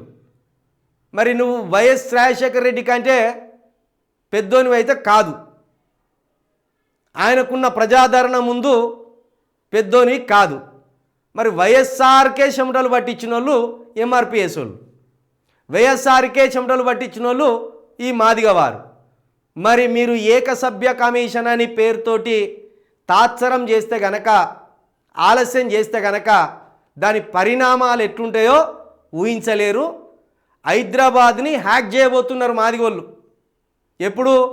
జనవరి 27వ తారీఖు అని అంటున్నారు. ఆ రోజు 1,00,000 డప్పులు, 1000 గొంతుకలు, ఇక పాటలు ఆటలు లడాయి ఉంటుంది. కాబట్టి ఆ లోపే ఏకసభ్య కమిషన్ తోటి ఏబిసిడి వర్గీకరణను న్యాయబద్ధంగా 58 ఉపకులాలకు పంచిపెట్టండి. ఒక తండ్రి స్థానంలో ఉన్నారు రేవంత్ రెడ్డి గారు. మీరే ఇచ్చిళ్ళు మీ మేనిఫెస్టోలో ఏబిసిడి వర్గీకరణ చేసి తీరుతామని మీరే మేనిఫెస్టోలో పెట్టిండ్లు. సుప్రీంకోర్టు ఆర్డర్ ఇయ్యగానే మీరే ఎవ్వరు విలోకముందే వచ్చి ఏబిసిడి వర్గీకరణ చేసే మొట్టమొదటి ముఖ్యమంత్రిని నేనే అని మీరు ప్రగల్భాలు పలికిండ్రు. మరి అవి నోటి మాటలతోటి ఆగిపోకుండా వాటిని అమలు చేసి నిజంగా మీరు ఇచ్చిన హామీకి కట్టుబడి ఉండండి. లేని పక్షంలో మరి హైదరాబాదులో కావచ్చు, ఈ తెలంగాణ రాష్ట్ర వ్యాప్తంగా కావచ్చు, నీ పార్టీకి పుట్టగతులు లేకుండా కాంగ్రెస్ పార్టీకి పుట్టగతులు లేకుండా ఈ మాదిగ వారు మాదిగ ఉపకులాలు ఏం చేయాలో అది చేస్తుంది. ఇక కవ్వించే చర్యలకు పాల్పడుతున్న బట్టి విక్రమార్క గారి అదేవిధంగా వివేక్ గారి చెంచాలు ఎవరైతే ఉన్నారో బాడీలు పెరిగి బ్రెయిన్లు లేనోళ్ళు అన్నీ మూసుకొని సపడే కూర్చోరు. ఇక మాదిగ వారు మీరు ఇదే చైతన్యవంతంతో ముందుకు సాగాలి. తెలంగాణనే ఈ దేశంలో ఉన్న అన్ని రాష్ట్రాలకు ఆదర్శం కావాలి మీ పోరాటంతో. ఇంకో 15-20 రాష్ట్రాలకు న్యాయం చేసిన వాళ్ళు అవుతారు. దేశవ్యాప్తంగా వర్గీకరణ జరగక నష్టపోతున్న చిన్న చిన్న కులాలకు న్యాయం చేసిన పెద్దన్నలు అవుతారు మీరు మాదిగలు. తప్పకుండా మీ పోరాటాన్ని ఇదే చైతన్యంతో, అది పాట రూపంలోనా, మాట రూపంలోనా, లేకపోతే పోరాటం రూపంలోనా, ఇంకో రూపంలోనా, ఏ రూపంలో వీలైతే ఆ రూపంలో మీ పోరాటాన్ని కొనసాగించండి. మాదిగలు ఈ సమాజానికి పొద్దుపొడుపులన్న మాటను నిజం చేయండి. పోరాటాలతోటే రాజకీయ అధికారాన్ని అందుకోండి. మీకు ఎదురు లేదు, మీరు ముందుకే సాగిపోర్రి. ఎందుకంటే న్యాయబద్ధమైన డిమాండ్ తోటి మీరు ముందుకు సాగుతాను, అట్నే ముందుకు సాగండి. ఇంకొక మాట, ఈ నాస్తిక సంఘాల పేరుతోటి ఇది మూఢనమ్మకాలను నిర్మించాలనే ఓ సంఘంతో ఆయన బైర్ నరేషు ఉన్నాడుగా, ఆయనకు అంతగా దేవుళ్ళతోటి పంచాయితీ, ఆయన మేధావి లెక్క ఫీల్ అవుతా అంటాడు. బైర్ నరేష్ను ఏదో నీ మీటింగ్కు పిలిచినవాట, బైర్ నరేషు రెంజల రాయేష్ను ఏదో మీటింగ్కి పిలిచినవాట. ఇది ఎందుకు చెప్తున్నానంటే, రెంజల రాయేషు ఏబిసిడి వర్గీకరణకు వ్యతిరేకి, బాబాసాహెబ్ అంబేద్కర్ గారి ఆలోచనలకు ఆ సిద్ధాంతానికి పూర్తి వ్యతిరేకి. ఆయన కులపిచ్చోడు. మరి ఆయనను నువ్వెట్లా మూఢనమ్మకాల సభలకు పిలుస్తున్నావు? ఎందుకు చెప్తున్నానంటే, ఈ మూఢనమ్మకాల సంఘంలో కావచ్చు, ఈ నాస్తిక సంఘంలో కావచ్చు, ఎక్కువగా ఈ మాదిగ వారే అట్రాక్ట్ అవుతున్నారు. దయచేసి మాదిగలు మీరు ఈ బైర్ నరేష్ తోటి సోపతి బంద్ చేయరు. ఆయన అంబేద్కర్ సిద్ధాంతాన్ని అంగడి సరుకు లెక్క అమ్ముతాడు. భూమి పుట్టక ముందు నుండి, భూమి మీద మనిషి పుట్టక ముందు నుండి ఒక్కొక్క మనిషికి ఒక్కొక్క విశ్వాసం ఉంటుంది. ఏ మతాన్ని ఎవడు చంపలేడు, ఏ దేవుణ్ణి ఎవడు చంపలేడు. ఎవడికి ఇష్టం వచ్చిన దేవుళ్ళను వాళ్ళు మొక్కుర్రి. కానీ ఒక దేవుని పేరుతోటి ఇంకొక మతానికి సంబంధించిన వాళ్ళ మీద దాడికి పాల్పడకండి. ఇది బతుకు, ఇది మనిషి బతికే సిద్ధాంతం. ఇది నీ విశ్వాసానికి నువ్వు కట్టుబడి నువ్వు బతకాలి. నీ దేవుడు, నీ విశ్వాసం నీ గదిలోనే ఆగిపోవాలి. ఇక ఆయన ఇష్టమైన, ఆయనకు కూడా స్వేచ్ఛ ఉన్నది, ఆయన భావ ప్రకటన స్వేచ్ఛ ఆయనకు ఉన్నది బైర్ నరేష్కి. కాకపోతే బైర్ నరేష్కి ఆకర్షింపబడుతున్న వాళ్ళంతా దళితులే. కాబట్టి ఆ పిచ్చి నుండి మీరు బయటపడండి. దాంతో మీరు ఒక అధికారాన్ని అందుకోలేరు, సమాజంలో మీరు ఏ మార్పు తీసుకురాలేదు. ఆయన ఇంకొక పని చేస్తాడట, సభలకాన్ని పిలిచి రిజిస్ట్రేషన్ ఫీజులు అడుగుతున్నాడట. నాకు నిన్న ఫోన్ చేసిండు, ఒక మాదిగ బిడ్డ ఫోన్ చేసిండు, అన్న నేను ఇన్ని రోజులు బైర్ నరేష్ మైకంలోనే ఉన్నా, ఆడికి మీటింగ్ కానీ పిలుస్తాడు, ఆ మీటింగ్లో రిజిస్ట్రేషన్ ఫీజు అని 2000-1500 రూపాయలు పెడుతున్నాడట. ఎందుకు అవి? ఆ లెక్క ఎవరికి చెప్తావు నువ్వు? నీది రాజకీయ పార్టీయా? అంబేద్కర్ మీద అంబేద్కర్ ఫోటో పెట్టి, పెరియార్ ఫోటో పెట్టి, పూలే ఫోటోలు పెట్టి మీరు చేసే దందాలు గివా? ఈ దందాలే చేయమన్నాడా? దేవుడు ఉంటేంది లేకపోతే ఏంది? దేవుడితోటి నచ్చిన నష్టమేంది? దేవుని మొక్కుతేంది మొక్కపోతే ఏంది? ఎవరి ఇష్టం వాళ్ళది. దానికోసం ప్రచారం చేసే బదులు అధికారం కోసం ప్రచారం చేయరాదు. ఎస్సీలకు, బీసీలకు, ఎస్టీలకు అధికారం కోసం ప్రచారం చేయి. ఓ పనికి మాలిన వాదాలు ఎత్తుకొని తిరుగుతున్నారు సమాజంలో. పైగా దానికి అంబేద్కర్ గారి ఫోటో పెడుతున్నారు. అంబేద్కర్ గారు ఎట్లా నాస్తికుడు అయిండు?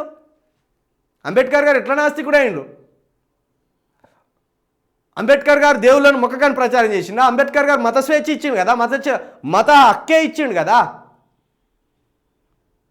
నీ వ్యక్తిగత అభిప్రాయాలను అంబేద్కర్ గారి మీద ఎందుకు రుద్దుతున్నారు? అసలు అంబేద్కర్ గారికి పెరియార్ గారికి పొత్తేంది? వాళ్ళ ఇద్దరు విరుద్ధమైన భావజాలం కదా. అంబేద్కర్ గారు మత స్వేచ్ఛ హక్కు ఇచ్చిండు, చట్టంలో ఉన్నది, రాజ్యాంగంలో ఉన్నది. పెరియార్ గారిది పూర్తి విరుద్ధమైన దారి, అంబేద్కర్ గారిది పూర్తి విరుద్ధమైన దారి. ఆ రెండు ఫోటోలను ఎట్లా కలిపి పెడతాను మీరు? అడిగేటోడు లేకనా? అంబేద్కర్ గారిని నాస్తికుడిగా ప్రొజెక్ట్ చేసి అంబేద్కర్ గారిని నాస్తికుడని ప్రచారం చేసి ఈ బీసీలకు దూరం చేస్తున్నారు గాడిదలు. మన బీసీ బిడ్డలు ఏదో ఒక పండుగ చేసుకుంటారు రెగ్యులర్గా. పోషవ తల్లి పండుగ, పెద్దమ్మ తల్లి పండుగ, ఉప్పలమ్మ తల్లి పండుగ, ఏ కులానికి ఆ కులం ఒక పండుగ ఉన్నది. మీరు అంబేద్కర్ గారిని ఈ నాస్తికత్వానికి అప్లై చేయడం వల్ల బీసీలు, ఎస్టీలు, లేకపోతే రెడ్డిల్లో ఉన్న విజ్ఞానవంతులు కావచ్చు, వెలుమల్లో ఉన్న విజ్ఞానవంతులు కావచ్చు, బ్రాహ్మణులో ఉన్న వాళ్ళు కావచ్చు, వీళ్ళంతా అంబేద్కర్ గారు నాస్తికుడు అనుకునే ప్రమాదం ఉంటుంది కదా. అంబేద్కర్ గారు నాస్తికుడు కాదు, బౌద్ధ మతం అనే దాన్ని స్వీకరించిండు. బౌద్ధం మతంగా మారిపోయింది. బుద్ధుణ్ణి బుద్ధ భగవానుడు అంటారు. బుద్ధుడు డైరెక్ట్ దేవుణ్ణి మొక్కకని చెప్పిన నీ అనుభవంలోకి వస్తే మొక్కు, లేకపోతే వదిలే అన్నాడు. కాబట్టి బైర్ నరేష్ తోటి నడిచే ఎవరైనా మాదిగలు కావచ్చు, మాలలు కావచ్చు, లేదా ఉపకులాలు కావచ్చు, దయచేసి మీరు బంద్ పెట్టుర్రు. ఆయనతోటి నడిస్తే బూడిదే మిగిలేది. అది అధికారం కోసం సాగే ప్రయాణం కాదు. పోనీ సమాజంలో మార్పు కోసం మూఢనమ్మకాలు అంటాను. మూఢనమ్మకాలు అంటే ఏంటిది? కొన్ని ఆచారాలు ఉంటాయి. ఆ ఆచారాలను నమ్మద్దు అనేది ప్రచారం చేస్తాను, మంచిగానే ఉన్నది. ఆ ప్రచారం చేసే సందర్భంలో నీకు రిజిస్ట్రేషన్ ఫీజులు ఎందుకు కట్టాలి? నీకు రిజిస్ట్రేషన్ ఫీజులు ఎందుకు కట్టాలి? దేనికోసం కట్టాలి నీకు రిజిస్ట్రేషన్ ఫీజులు? దానికి లెక్కేమని చెప్తాను. నువ్వు మరో తీన్మార్ మళ్ళీ లెక్క చేయకు. బైర్ నరేష్ వాడు సేమ్ గిట్లనే మాదిగోళ్ళను, మాలోళ్ళను, ఉపకులాలను, బీసీలను అందరూ అట్రాక్ట్ చేసి 100 కోట్లకు పడిగెత్తిండు. ఇప్పుడు నువ్వేం చేస్తున్నావు అంటే వాడేం పొలిటికల్గా అందరికి ఆశ చూపి అందరం ఎక్కిండు. నువ్వు బాబాసాహెబ్ అంబేద్కర్ గారి ఫోటో, పెరియార్ గారి ఫోటో, ఇంకోల ఫోటో ముందట వేసుకొని నువ్వో దందా చేస్తాను. నేను ఇది ఎందుకు చెప్తున్నానంటే నీ మీద విద్వేషంతో కాదు. మా మాదిగ పిల్లలు, మా మాల పిల్లలు, మా పద్మశాలి పిల్లలు, మా ఉపకులాల పిల్లలు తెలిసి తెలియని మైకంతో నీ మైకంలో పడుతున్నారు. దేవుని పేరుతోటి అధికారం అందుకోలేము. దేవుళ్ళను వ్యతిరేకించి ఈ సమాజంలో బతకలేరు. ప్రతి మనిషికి ఒక విశ్వాసం ఉంటుంది. ఆ విశ్వాసానికి కట్టుబడి వాడు బతుకుతాడు. మూఢనమ్మకాలంటే ఖచ్చితంగా నిర్మూలించవలసిందే. కానీ మూఢనమ్మకాల పేరుతోటి దందా చేసి మాదిగ పిల్లలను, మాల పిల్లల మైండ్లను డిస్టర్బ్ చేసి వాళ్ళని ఏ దానికి పనికి రాకుండా చేసి వాళ్ళకు నల్లంగీలు వేసి వీళ్ళేదో పోరాట యోధులు అన్నట్టు నల్లంగీలు వేసి ఆ నల్లంగీలతో వీళ్ళు తెచ్చే మార్పేందో అర్థం కాదు. కాబట్టి మాదిగ వారు, మాలవారు బైర్ నరేష్ మైకం నుండి బయటపడుర్రిగా. మీరు అధికారం కోసం ఏదన్నా ఒక పార్టీలో చేరండి, లేదా ఇదే మన బహుజనవాదం కోసం ఓ పార్టీని పట్టుకొని ముందుకు సాగండి. ఈ నాస్తికత్వ బోధన లేనిదే, నాస్తికత్వం అంటే అర్థపర్థం లేనిది. ఆ నాస్తికత్వం పేరుతో ఆ సంఘాలలో జరిగే భాగవతాలన్నీ ఒక తమ్ముడు వచ్చి చెప్తాడు. ఆగు, ఆయనకి ఎంత పెద్ద నష్టం జరిగిందో చెప్తా. నాస్తికత్వం పేరుతోటి ఎంత పెద్ద నష్టం జరిగిందో ఒక తమ్ముడు వస్తాడు, ఒకసారి చెప్పిస్తా నేను. కాబట్టి ఇది మానుకోర్రిగా.